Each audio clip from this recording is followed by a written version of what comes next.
Well, welcome to the channel, viewers. When the population started normalising permanent emergency culture, this is the series Post-Pandemic Vaccination Therapy Journey with Dr. J.W.A., theologist, since 1994. Like and subscribe to encourage me. Comment to educate me, and share to help somebody else. When the population started normalising permanent emergency culture. In the previous episode, I examined how digital passports, QR codes, verification systems, and permission architecture normalised conditional human participation. Once society accepted checkpoint psychology, the next transformation became easier. Emergency culture stopped feeling exceptional.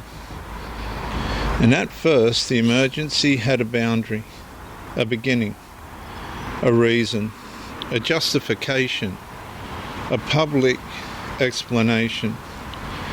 People believed abnormal measures would remain tied to abnormal conditions. But prolonged crisis changes perception. The temporary feeling begins feeling familiar. The extraordinary becomes procedural. The restriction becomes expected. And the warning becomes background. The emergency no longer feels like an interruption. It becomes the operating atmosphere. And that's where populations begin changing internally, not only through fear, through repetition. People adapt to what repeats. They stop asking why certain powers exist, and they start asking why and how to live around them. And that is a critical psychological shift. Because, viewers, once emergency logic becomes normalised, authority no longer has to justify expansion with the same force.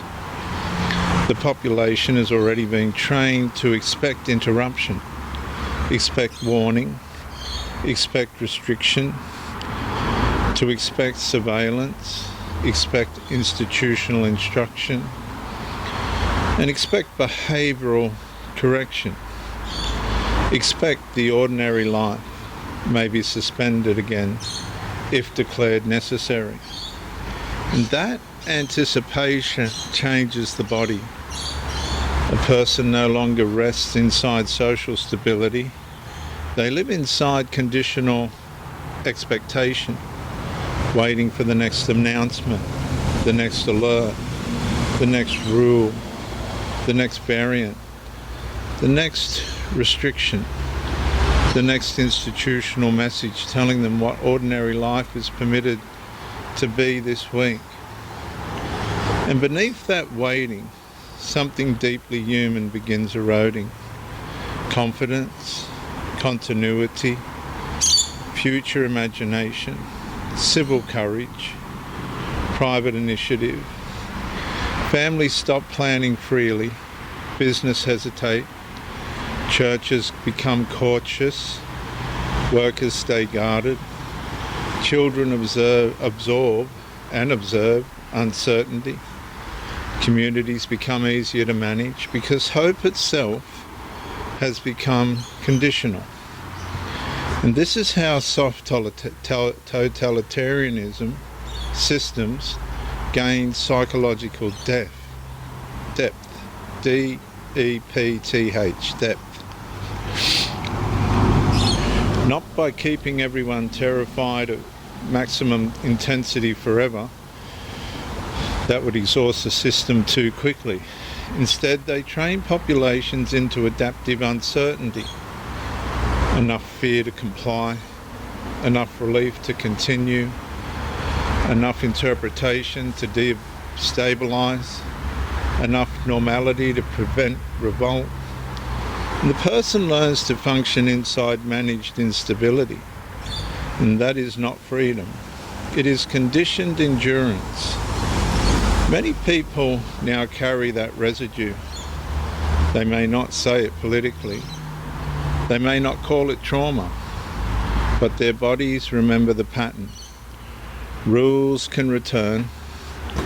Access can change. Yep. Employment can be threatened. Speech can become unsafe. Family life can be interrupted. Medical choice can become socially exposed. Churches can close. Schools can shift.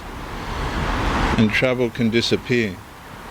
And once the body has learned that normal life can be withdrawn quickly, it becomes harder to fully trust stability again. And that is the hidden inheritance of emergency culture. Not only what was done, but what people learned could be done. And the population saw the machinery. It saw how fast society could reorganise around fear. It saw how quickly institutions could coordinate. It saw how easily neighbourhoods, employers, media, corporations and public authorities could begin speaking the same behavioural language. And after seeing that, innocence does not fully return. Therapy begins when people stop pretending the aftermath is only political disagreement. And for many, it is a nervous system memory of living inside permanent conditionality. If the future feels less secure now, that may not be pessimism. It may be the body remembering a period when permanence itself disappeared. And if public announcements still produce tension, that may not be paranoia. It may be memory. And if authority now feels harder to trust, that may not be rebellion. It may be the recognition that trust was injured when temporary emergency power became psychologically normal. Because the pandemic did not only create restrictions, it trained populations to live beneath the possibility of restrictions returning. And I ask you to listen to my closing statement. Permanent emergency culture forms when people stop asking whether extraordinary powers are justified and begin organising their lives around the expectation that freedom may be interrupted again.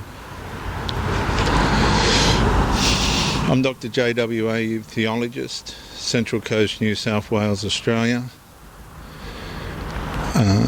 Like and subscribe to help me, comment to educate me, and share to help somebody else.